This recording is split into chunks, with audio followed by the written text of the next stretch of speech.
comment allez-vous? J'espère que tout le monde va bien. Voilà, c'est toujours ça. Il y a une histoire encore aujourd'hui que je dois vous raconter. C'est une histoire qui s'est passée au Nigeria. Une histoire vraie, ok? Le monsieur en question, il est, comment on l'appelle, il a une bonne vie. Hein? Il s'est suffi financièrement. Donc, il a... Sa mère, en fait, sa mère a eu 2 enfants. Lui et sa petite soeur. Ils sont deux soeurs. Frère et soeur. Le grand frère et la petite soeur. Elle a eu que 2 enfants. Une fille et un garçon, en fait. Donc, du coup, les 2 enfants ont grandi. Et le monsieur en question, il a une bonne vie. Tout va bien chez lui. Voilà, la petite soeur va à l'école. Donc, elle a eu, je pense, c'est son bac. You know? Donc, comme elle doit aller... à l'université, donc elle a besoin d'aide financière pour ses études.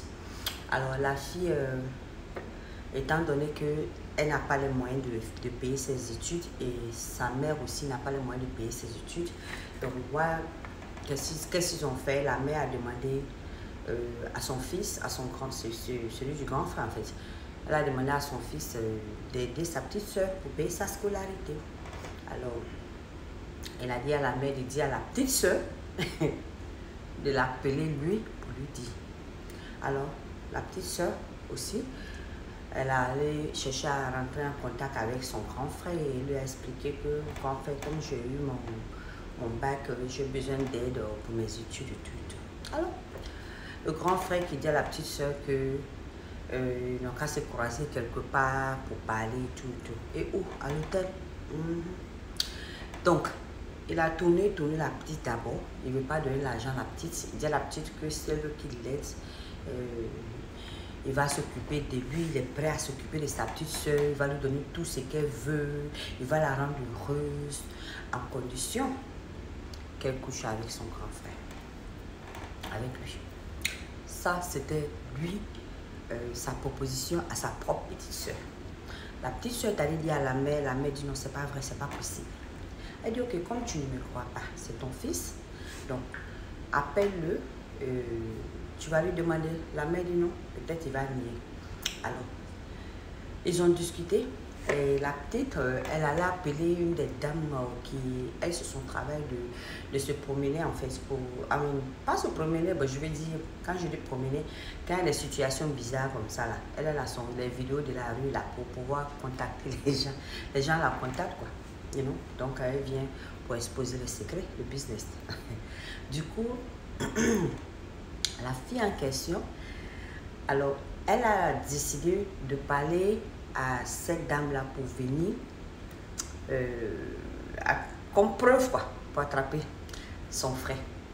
Du coup, la femme, elle est venue, donc elle a dit à la mère, ta fille est venue me voir pour tel truc. Mais bon, je ne peux pas aller sans ton accord. Qu'est-ce que vous pensez, vous, en tant que la mère? La fille aussi, la mère expliquait que vraiment, sa petite soeur, sa fille lui a dit, donc elle n'a pas cru et tout. Donc, comme preuve, la fille n'a qu'à... Et toutes les 3 se sont entendues, quoi, pour avoir preuve. Donc, on dit à la fille que, bon, comme tu dis ça, il n'y a pas de problème.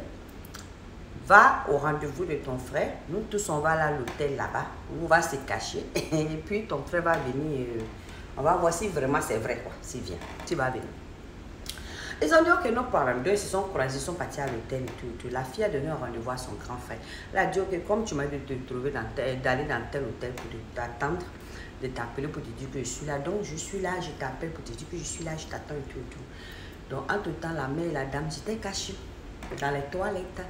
Donc, le monsieur qui vient tout gaillardement... il cherchait à convaincre sa petite soeur, il cherchait même à la déshabiller tout déjà. C'est-à-dire qu'il essaie de la convaincre que non, si elle fait ça avec lui, ça sera entre eux, ça sera les secrets. Lui, il est prêt à financer sur sa petite soeur. Lui, il va payer les études de sa petite soeur. Il va prendre un appartement pour elle, il va s'occuper d'elle, il va payer sa maison, en fait, tout ce qu'elle veut. Il va donner tout ce qu'elle veut, basically. Et la petite soeur en question, elle n'a rien dit, elle lui disait que ah voilà, tu penses que c'est bien entre toi et moi, nous sommes de même sang, les frères et sœurs, ça ne devait pas se passer entre nous, le truc comme ça, blablabla. Bla, bla. Le grand frère essaie de la convaincre, malgré ça, il s'en fout là. Du coup, la maman qui sort de des toilettes et la dame, l'autre dame qui fait c'est son métier qui est là, les deux sortent. La maman dit, donc toi tu es comme ça, donc c'était vrai, donc c'est sérieux, donc toi, pour aider ta propre petite soeur, pour payer sa scolarité, tu cherches à coucher avec elle, est-ce que ça c'est normal?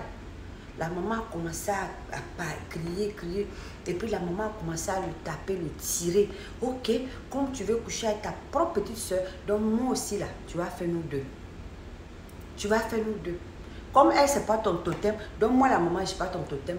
Parce que je pensais que on était ton totem normalement. Un homme normal, ça ne doit pas arriver comme ça. En criant, elle tape son fils et pied des paroles comme ça. Elle tape son fils et pied des paroles comme ça. Ça fait pitié en fait. Et pendant ce temps, l'inconscient, je ne vois rien en lui qui dit qu'il est vraiment... il regrette ce qu'il a fait. Il ne regrettait pas. Parce que, conclusion, il s'est expliqué à la fin que les histoires de conneries rituelles et autres qu'ils font, donc on lui a dit que s'il faisait ça avec sa soeur, donc c'est comme ça que lui c'est bien allé se multiplier. Donc, pour que lui c'est bien se multiplier, il doit faire ça avec sa petite soeur. Dans quel monde nous sommes? Où allons-nous en fait? Où allons-nous? Parce que moi, c'est la question que je me pose. Où allons-nous? Parce que c'est dangereux. C'est dangereux que je ne sais même plus quoi. Qu'est-ce qu'il faut dire en fait pour ce genre de comportement, ce genre de situation. C'est triste. C'est triste. C'est triste parce que la pauvre femme a pleuré et ça fait mal en fait. J'ai eu de la peine pour elle parce que voir que tu n'as eu que 2 enfants dans ta vie et que ces 2 enfants, une fille et un garçon, et que l'homme, lui, cherche à faire ça avec sa propre petite soeur, passer au nom de rituel pour devenir riche. Sa petite soeur maintenant lui répond, grand frère, qu'est-ce que, donc tu t'en fous de moi? Qu'est-ce que pourquoi tu peux me faire des trucs comme ça? Si tu m'aimais, tu ne peux pas penser des trucs comme ça. Non, c'était triste en fait, c'était triste de voir ce genre de choses. Une mère qui traverse ça. C'est ça on dit, quand on est enceinte, on ne sait pas de quoi on est enceinte là. Femme souffle là, c'est pas faux. Parce qu'imagine-toi, tu as fait 9 mois de grossesse et cet enfant sort, lui c'est comme ça qu'il veut vivre sa vie. Eh my Lord, que Dieu nous protège. Que Dieu nous protège vraiment du diable. Parce que tout ça là, c'est le boulot satanique. C'est une réalité. Moi je dis comme ça, ce n'est pas normal que toi, tu peux vouloir faire ça avec ta propre petite soeur. Donc, ce genre de personnes, ça veut dire que même les propres filles, si c'est le cas, ils vont le faire. C'est ça, vraiment. Imaginez-vous, ceux-là qui veulent avoir homme riche partout le coup. C'est un homme riche qui est là. Ça, là, c'est riche, là, tu vas marier. Un riche qui va vouloir faire ça à ta propre fille. Un riche qui va vouloir faire ça à sa propre petite soeur. Parce qu'au nom de la richesse, au nom d'avoir ces miettes, en fait. Où allons-nous? Où allons-nous? Eh, que Dieu nous protège. Hein. Parce que ce qu'on voit, ce qu'on entend, ça dit que c'est pitoyable. C'est malheureux. Ça dit que tu n'arrives pas à croire. Souvent même tu as l'impression que c'est faux en fait. Mais quand tu vois, mais tu penses que souvent que c'est scénario. Mais alors que c'est la réalité de la vie de certaines personnes. Que Dieu nous donne la bonne compréhension. Parce que je pense qu'on a besoin d'aide de Dieu dans notre vie. Parce que ce genre de situation, moi je ne sais pas quoi dire, mais je pense que vous qui écoutez, vous avez votre idée, vous pouvez me dire qu'est-ce que vous pensez de cela. Parce que quant à moi, je suis dépassée de cette situation et je n'arrive même pas à réfléchir en fait à ça parce que je trouve que c'est... I don't know, man. C'est plus fort que moi, en fait. Parce que ça, là, je n'ai même pas de mots, en fait. Je n'ai pas de mots à donner. En tout cas, que Dieu vous bénisse. Et Que Dieu nous éloigne de ce genre de situation. Essayons d'être bien.